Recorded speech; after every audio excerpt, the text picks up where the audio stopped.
Good afternoon, family. Welcome to Tea and Stories. How is everybody today? Whew. I have been making masks this morning. Yep. For folks who are distributing food to folks in the community. It's a really good way to help people and to get things started. As everybody comes in, please say hi to me and let me know that you're here. And we'll get started with our live in just a second. As we're getting our tea, I hope everybody got their beverage. I have my tea. See? What you guys don't know is that I always make myself a pot of tea every day. That's how Tea and Stories got started. That's one of the ways. I like having tea in the afternoon. It's something that was started a long time ago, and actually I'm going to use. How you doing, honey? I'm going to be telling the story of how I started having tea in the afternoon and why tea is so important to me.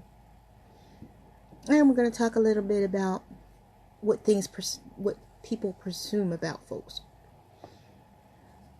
No matter how long you live on God's green earth, there's always going to be somebody who has a presumption about you. They're going to think, oh, she has to be this way because she's sitting up there just staring into space. So she got to be an airhead. Oh, she got to be this way because she got locks. Oh my goodness, she got to be that way because she comes from Philly. Oh my goodness, she got to be that way because she's from down south. Oh my gosh, she got to be that way because she's from Cali. People always like to make assumptions about folks. But the truth is, you never know how a person is until you get to know them. And the more you assume about a person, the less likely you are to get a chance to really know them well. And that's why I think that it's important to sit down with people, have a cup of tea, get to know them better. The name of my story is Lucy's Teacup. Now, Lucy was from Philadelphia. She lived in Philadelphia all her life, although she used to visit down south to her mother and grandmother when they lived there, because she lived up north with her dad. She would go down every summer, and every summer, like clockwork, someone would say, "Why you talk like that? You talk like a white girl." And she would be upset. It wasn't the fact that people were saying that she talked like another race that really bothered her. What bothered her is that they didn't even get a chance to know her. They were always deciding what she was. One year, she went to a Kwanzaa celebration. And for those who don't know too much about Kwanzaa, the second day of Kwanzaa is called Kuchichagulia. It means self-determination, not letting anyone speak for you or decide who you are or what you are, and not answering to names that people call you. She really liked that. She appreciated the fact that people were kind to her. And she said,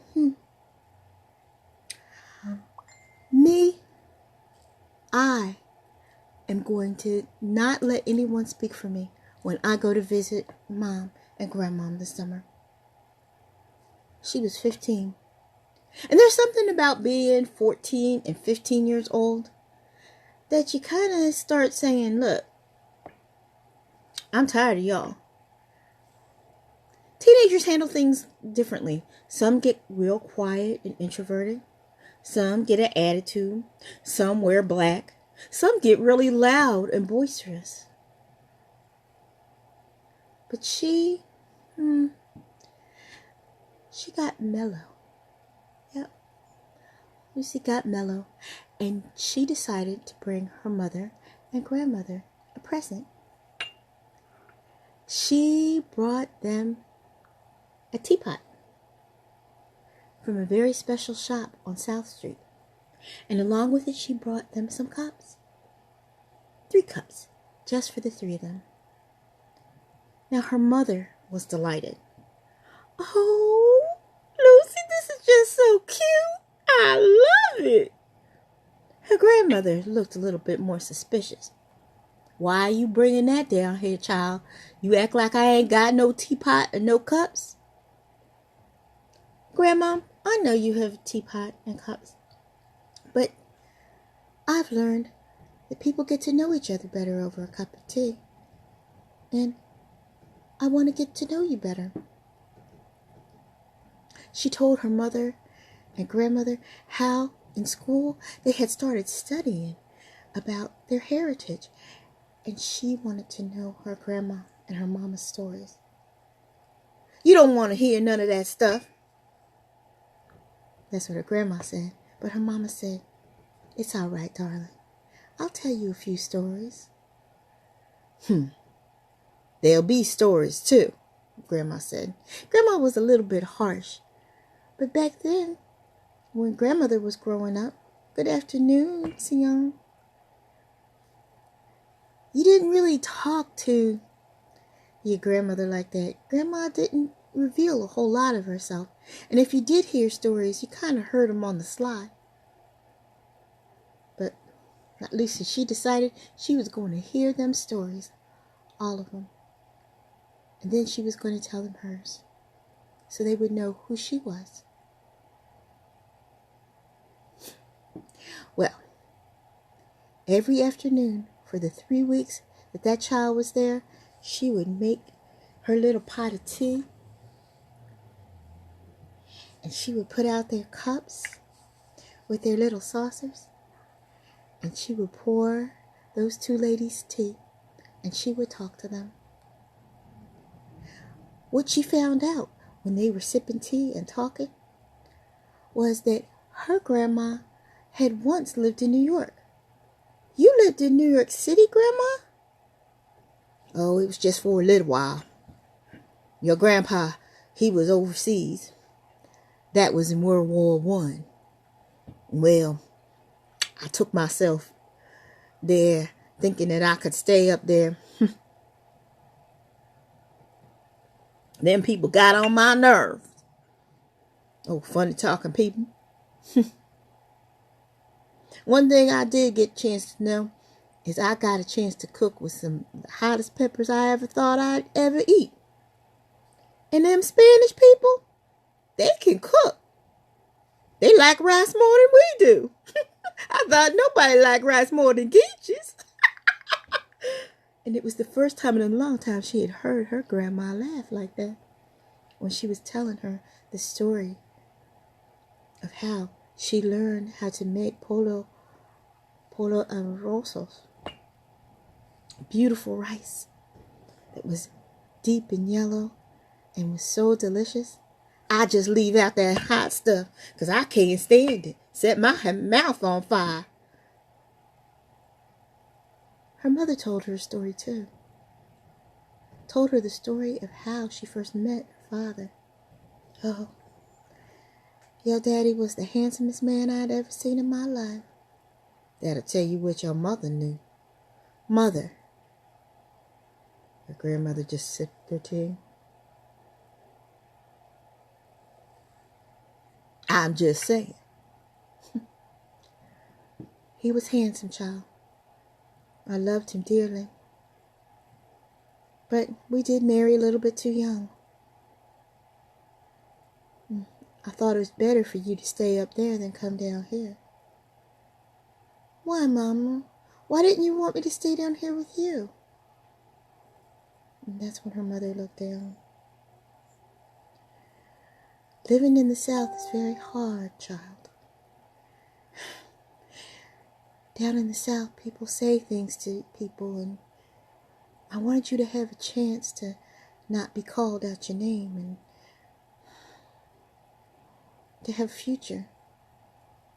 The only thing you look forward to down here is to get married and to leave. I thought maybe you could find a life of your own. Besides, your daddy, he had more than me. And I wanted to come take care of Grandma when Grandpa died. Oh, don't blame that on me. It ain't my fault that you all couldn't work it out. Grandma sipped her tea, and Mama just looked down. Grandma decided to go sit out on the porch. It was all screened in, and there she could get a bit of air because it was a little hot. And Mama and Lucy sat at the table, finishing up their tea. Mama? Yes, baby. I wish you had been able to bring me with you, but I understand. It's not like you ever left me. You always came to see me. Always talking to me on the phone, always writing me letters. I don't feel lonely, and I know you love me. Now I know why you left me there. I'm sorry things are so hard here. Oh, they're hard. But it would have been harder still if I had left my mama alone and your daddy. Sometimes, no matter how much you love someone, sweetheart, you can't work it out. And we couldn't. But your daddy gave me the best thing I ever had. You and your brother. I love you both very much. Now, tell me why you really got these teacups for us. Lucy took a deep breath, and she told her mother about Kuchichakalea. She told her mama all about how she didn't want to be known as that girl from up south, or that funny talking girl. That she decided that from now on, anybody say things like that to her, she wasn't going to let it stand. Her mama listened, and she sipped her tea, and then she said, Daughter, can I give you some advice? Of course, Mama. Actions speak louder than words. You don't have to answer when somebody calls you out your name. But the way you do answer when you need to will determine the type of person you are. This coochie chocolate, is that what you call it? Yes, ma'am. I think it's very interesting. And I agree. That's why Martin Luther King died. Because he wanted us to be self-determinate. I'm very proud of you. Here's to us. And they both sipped tea together.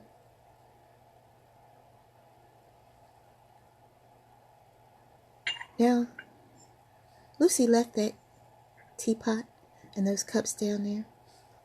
And every time she went down south, she and Mama and Grandma would have tea. And then when Grandma was too sick and ill to have tea, they would sit and have tea in the room with her and talk to her and hold her hand. And when Lucy was 21, her grandmother didn't open her eyes one morning. And on the day they buried her grandmother, she and her mama had tea.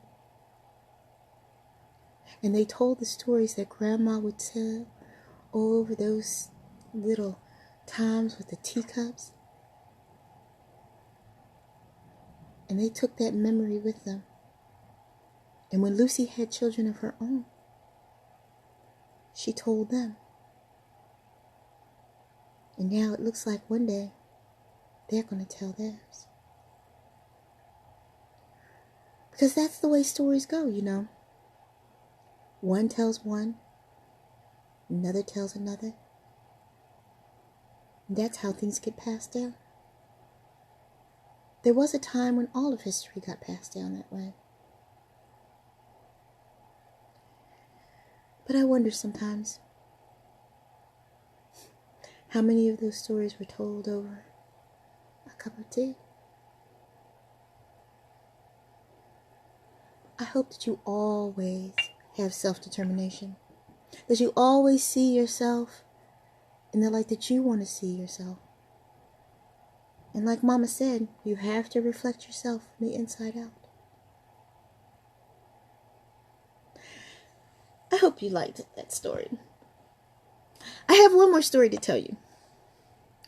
This story is a story about my babies and tea. My daughters, I have a tradition with my girls. My daughters both started their menstrual cycles when they were 7. And that's kind of young. But before then, I remember very well hearing some of the stories from my friends when they were growing up about what happened when that time of your life came. My one girlfriend talked about how her mother never told her anything, and she started to bleed and got really scared and cried and thought she was going to die and hid in her room. And her mother came in and said, "Child, what is the matter with you?" And she said, "Mommy, I'm gonna die." "Baby, what are you talking about?" And through tears, she told her mother about how she was bleeding. And her mother looked at her. "Baby, it's okay. It's all right. There's nothing wrong." And that's when she learned about her cycle. I thought that was horrible. Oh my goodness. I couldn't imagine my precious little people learning that way. And the doctor had already warned me that they probably were going to be early bloomers. And I thought about it and I said, I am going to make sure that I start something special for my daughters so they'll know how special this time was. You see, because that's what my mama did. My mama gave each of us a little package when our cycles came on. She gave us a teacup, a tea bag, chocolates, aspirin or Tylenol, or Midol I think it was at the time, and all the things that we needed to take care of ourselves. And then my mother looked us in the face and said, "I'm so proud of you. You're growing up. Now you can carry a baby. That's such a special, wonderful thing." My mother made me feel beautiful and special. And I wanted that for my children too. And I talked to them. And I remember my girls not being afraid, and telling me, and everything was so wonderful and beautiful. And it wasn't a horrible thing. It meant they were moving on to a different stage in their life. It wasn't something to mourn. It wasn't something to dread. And we did that over a cup of tea. Now, my husband's story with tea and our daughters is that my girls will tell you to this day that their daddy makes magic tea. But the joke is that if they went to their father and say, "Daddy, I fell down. Here, baby, sit here. I'll go make you a cup of tea." "Daddy, he broke my heart." "It's okay, baby. I'll come make you a cup of tea." "Daddy, I hurt myself." "It's all right, honey.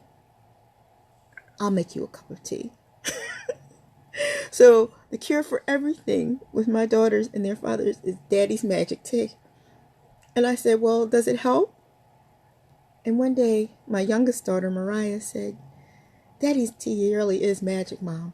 Because no matter how bad we're feeling, when Daddy makes us tea, it's like a cup of love." And that made me so happy. Now you know that love can be expressed in so many ways. Like I told you a couple of days ago, love can be food, love can be drink. Love is just that giving of yourself, that making special of another person. That's what love is. Now, I see that I have a lot of my brothers and sister friends who dropped in to say hello, and I'm so glad that you did. I hope that you share this live. And like I said, it's brought to you by Paparazzi's Accessories.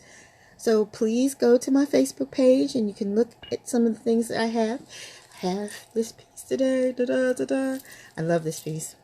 With the little earrings that match. Oh, it's to die for because we all need a little piece of bling every once in a while. And I thank you for stopping in for a cup of tea and story. And I'll see you again tomorrow. It'll be up until Friday. And then after that, we'll start our bedtime story series. But thank you very much. Have a cup of tea and have a wonderful day.